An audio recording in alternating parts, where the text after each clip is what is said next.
Sir आप सबका बहुत बहुत स्वागत है और आप देख रहे हैं शून्य से 100 तक। दोस्तों मैं हूं आपका दोस्त एंड होस्ट अजय शुक्ला और हमारी एक सीरीज चल रही है भारतीय सिनेमा के गीत संगीत का इतिहास, जिसमें हम चर्चा कर रहे हैं एक महान संगीतकार, एक महान गायक और एक महान अभिनेता पंकज मलिक के बारे में।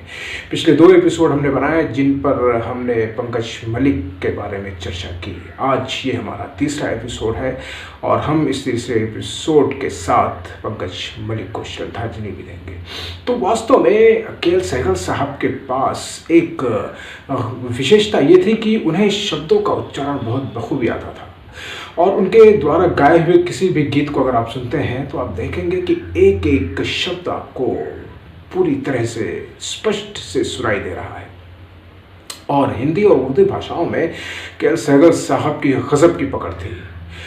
लिहाजा पंकज मलिक सुर और ताल में सहगल साहब से कहीं आगे थे, लेकिन बस यही उनमें एक माइनस पॉइंट था।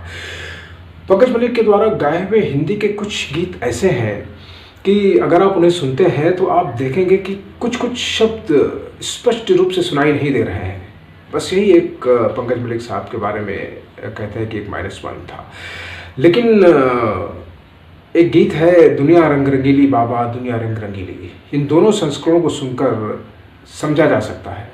हालांकि हर गायक की तुलना एक दूसरे के साथ नहीं की जा सकती, क्योंकि हर गायक का अपना एक अलग अंदाज होता है, अपना एक अलग हुनर होता है। लेकिन पंकज मलिक, केसीले और इला घोष के द्वारा गाए हुए ऐसे गीत हैं और उमा शशि के द्वारा ऐसे गीत हैं जिन्हें सुनकर भाव विभोर हुआ जा सकता है। और निसंदेह इन गीतों को सुनकर ये अंदाज़ा लगाया जा सकता है कि कौन किस हद तक अपने काम में माहिर था। तो जब एक ही गीत को कई सारे सिंगर गाते हैं तब सापेक्षता का भाव आ जाना अनिवार्य है, और यही इन गीतों के साथ भी हुआ। 1944 में माय सिस्टर अथवा मेरी बहन के साथ भी ऐसा ही कुछ हुआ था। इसके 3 गाने छुपो ना वो प्यारी सजनिया और किस बुत की मोहब्बत में गिरफ्तार हुए हम पहले पंकज मलिक ने अपने ही सुर में रिकॉर्ड किए थे, लेकिन उसके बाद इन तीनों ही गानों को उन्होंने दोबारा के.एल. सहगल साहब से गवाया और गवाने के बाद उनको बहुत खुशी हुई।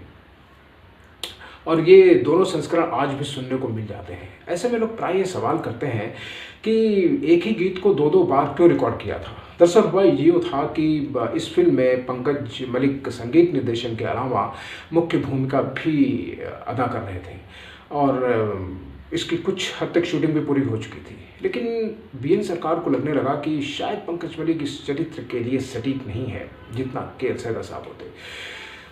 लिहाजा उन्होंने के.एल. सहगल साहब को फ़ोन किया और उनसे बात की। उससे पहले वो के.एल. सहगल साहब को इसलिए नहीं ले पाए थे क्योंकि 1940 में कलकत्ता से बम्बई शिफ्ट हो चुके थे के.एल. सहगल साहब और यहाँ पे काफ़ी व्यस्त हो गए थे और उस समय उनको कलकत्ता बुलाना थोड़ा सा मुश्किल था। लेकिन जब बी.एन. सरकार साहब ने सहगल साहब को फ़ोन किया तो सहगल साहब से उनसे बात हुई और सहगल साहब को बी.एन. सरकार ने कलकत्ता आने का आमंत्रण दिया। और के.एल. सहगल साहब भी हृदय से बी.एन. सरकार साहब का सम्मान करते थे, इसलिए उनकी बात टाल नहीं पाया और वो कलकत्ता चले गए। वहाँ पर पंकज मलिक के.एल. सहगल साहब को पाकर बहुत प्रसन्न हुए और उनके साथ उन्होंने उन तीनों गीतों के अलावा 2 गीत और गवाए।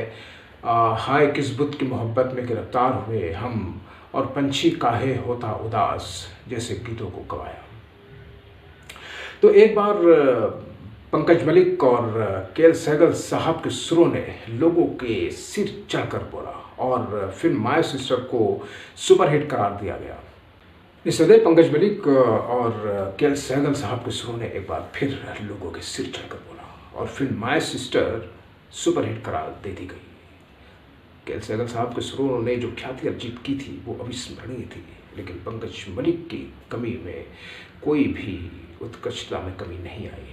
और क्योंकि पंकज मलिक साहब के जो सुर रेंज थे वो सहगल साहब से कहीं आगे थे और इसी फिल्म का एक गीत था पिया मिलन को जाना से ही अनुभव किया जा सकता है, जिसे पंकज मलिक साहब ने इला घोष के साथ गाना गाया था। और किंतु सहगल के सुरों में जो करुणा का रस था उसे आज तक कोई छू नहीं पाया है। यही सहगल साहब की खासियत। 10 मई 1905 को जन्मे कलकत्ता में पंकज मलिक ने एक संगीतकार, गायक और अभिनेता के रूप में भारतीय सिनेमा की जो सेवा की है वो अविस्मरणीय है। उसे निखारने, संवारने और गतिमान बनाए रखने के लिए अपने 38 वर्षों का बहुमूल्य योगदान दिया। 1970 में भारत सरकार ने उन्हें पद्मश्री से और 1972 में उन्हें दादा साहब फाल्के पुरस्कार से सम्मानित किया गया। अंततः 19 फरवरी 1978 को इस नश्वर संसार को छोड़कर पंकज मलिक हमेशा हमेशा के लिए शून्य में विलीन हो गए। तो ये थी हमारी यात्रा पंकज मलिक के साथ। आशा करते हैं कि आपको बहुत पसंद आई होगी और आप बहुत एंजॉय आपने किया होगा। तो जाने से पहले अगर आप हमारे चैनल पर नए हैं तो इसे सब्सक्राइब कर दीजिए, लाइक कर दीजिए, कमेंट्स कर दीजिए। इसके बाद हम जब अगली कड़ी में बात करेंगे तो किसी ऐसे ही महान कलाकार के बारे में बात करेंगे। तब तक मुझे दीजिए इजाज़त और देखते रहिए 0 से 100 तक। नमस्कार, बहुत बहुत धन्यवाद।